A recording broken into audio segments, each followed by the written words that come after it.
In 2012, a year when Gangnam Style was peak of human culture and I still had hopes for the future, Nikon dropped a camera, the D800, the first widely adopted 36 megapixel camera. Now, I know, these days your phone probably shoots twice that resolution while simultaneously ruining your attention span, making you feel inadequate about your life.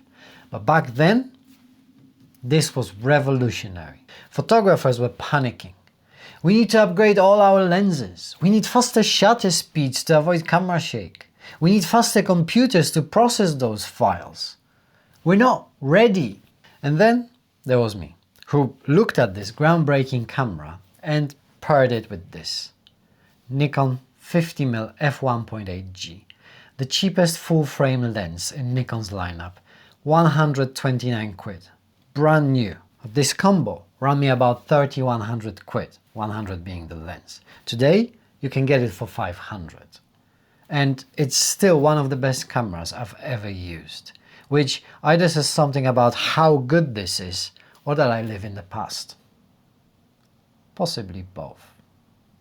The D800 was the landscape camera when it came out. Landscape photographers went absolutely mental for it.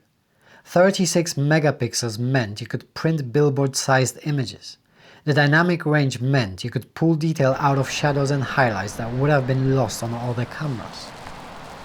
It was also praised as a studio camera, a portrait camera. Basically, if you're a professional photographer in 2012 and you didn't buy the D800, you were either broke or stupid. Or both. But here's the thing about pairing high megapixel bodies with budget lenses. It shouldn't work. The lens is the limiting factor, right? You need the sharpest glass out there in order to resolve every single one of those megapixels. At least that's what they tell you. Except it does work. This lens is plasticky. It's cheap. It feels like something you would find in a cereal box if Nikon made breakfast products. It's lighter than a ham sandwich and it has a build quality of a Kinder Surprise toy. But optically, it's shockingly good. Stop down to f4 or 5.6, it will easily resolve those 36 megapixels. Sure, it's a little bit soft wide open, but it also has that creamy rendering that some people pay thousands for. Turns out, you don't need to spend a fortune on glass if you're willing to accept minor compromises, which is basically my entire philosophy on life and photography. So, what makes this camera great in 2026 when mirrorless exists and everyone has moved on? 1. Mirror slap. That sound, that chunky, mechanical, deeply satisfying clunk. It's tactile feedback, positive reinforcement, a little pat on the back that says, "You've got the shot, mate." That sound tells you something physical happened. A mirror moved, a shutter fired. Somewhere inside this camera, violence occurred. Modern mirrorless cameras are silent, which is great for weddings, but terrible for your soul. There's something deeply satisfying about knowing and feeling that the shutter fired, that you've captured the moment. It's the photographic equivalent of driving a manual gearbox. Objectively worse. Subjectively, glorious. 2. The Heft. This thing weighs 1 kilo, which is about the same as 2 mirrorless bodies stacked together, except this one doesn't need charging twice a day. But it's also substantial, solid. There's room for your fingers. You're not cramping your hand around some tiny mirrorless that feels like it will snap in half if you sneeze on it. And in cold weather, when you're wearing gloves, this is so much easier to operate. Plus, the weight adds stability. Slower shutter speeds are easier to hand-hold because the mass dampens your movement. Physics. It's a thing. 3. Battery life. I can shoot for 3 days on a single charge. 3 days! Do you know how long this thing lasts? About 2 episodes of your Mrs. Favorite Netflix show. Modern mirrorless are power hungry. A D800 sips battery like a pensioner nursing a pint. You can go out on a weekend and not even think about charging, which is wonderful until you forget to charge it for about 3 weeks and the battery's dead when you need it. Not that I've done this multiple times. 4. The Optical Viewfinder. You're looking at the real world, not a screen, not a digital representation, the actual physical world in front of you. There's no lag, no refresh rate, no battery drain. It's just light bouncing off a mirror into the prism, into your eye. It's immediate, it's pure. Plus, you can actually preview your frame without ever having to switch the camera on. And yes, you lose all the modern conveniences, focus peaking, exposure preview, but there's something deeply satisfying about just seeing. It forces you to think, to understand exposure without the camera holding your hand. You learn faster this way, the hard way. And 5. The image quality. Glorious 36 megapixels of terrible Nikon greens. The files are massive. The dynamic range is still competitive with modern cameras. The detail is pristine. You can crop, you can print huge, you can pull shadows and recover highlights in ways that still impresses me. But my God, the greens. Nikon's color science makes every landscape look like it's been dipped in radioactive sludge.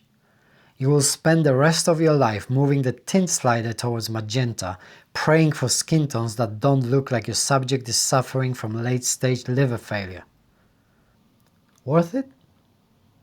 Somehow, yes. Right, honesty time. What's shite about this camera? 1. AA filter. You see, Nikon in their infinite wisdom decided to put an anti-aliasing filter in front of the sensor in order to prevent moire. And that's great if you shoot fabric patterns all day, which I did for quite some time, but that's a story for another day. For everyone else, it smears fine details. It softens the images slightly. It takes that glorious 36 megapixel sensor and says, nah, let's make it 34 megapixels of actual sharpness. There's a D800E, a version without the AA filter, which is probably a wiser choice. 2. It's heavy. Now, I know, I said the Heft was good, but it's also terrible. Full day of shooting with this, your neck will feel like you've been in a car accident. Hiking, your shoulders will hate you. Modern mirrorless are light, portable, practical. This is a workout, which maybe some of you could do with. 3. No modern conveniences. No in-body stabilization, no touchscreen, no USB charging. It's a 2012 camera. It acts like one. You adapt or suffer. Usually both. 4. The live view. Using live view on the D800 is like trying to stream 4K video over dial-up. It's slow, it's clunky. The autofocus hunts like a drunk trying to find his keys in the dark. Don't use it. Pretend it doesn't exist. If you're trying to shoot video on this, seek help. I bought this camera in 2012, launched my entire photography career with it. I shot client work with it, events, food, portraits. I wandered the streets of many countries with it. I shot my kids with it, moments that mattered. 36 megapixels, terrible greens, glorious detail. Took my all-time favorite image with it. 14 years later, it's still here, still slapping that mirror. So, should you buy Nikon D800 in 2026 or whenever you're watching this? A professional grade camera body for 400 quid. Slap the 50 on for another 100, that's 500 quid for a fully professional setup. That's less than a modern kit lens. You get 36 megapixels, excellent dynamic range, bulletproof quality, and a camera that will teach you more about exposure than any mirrorless ever will. And this is most likely the setup I'll be using for my main photography project this year. A slow one, a long one. One camera, one lens, and a project that's deliberately designed to be slow and painful. And this is the only tank that I trust to survive it. I'll talk about it in its due time, but yeah, this is the tool that I fully trust to deliver. Is it perfect? No. It's heavy. The AA filter sucks. Nikon's greens are a war crime. But it's good. Really good. And here's the uncomfortable truth. Most of us don't need the latest gear.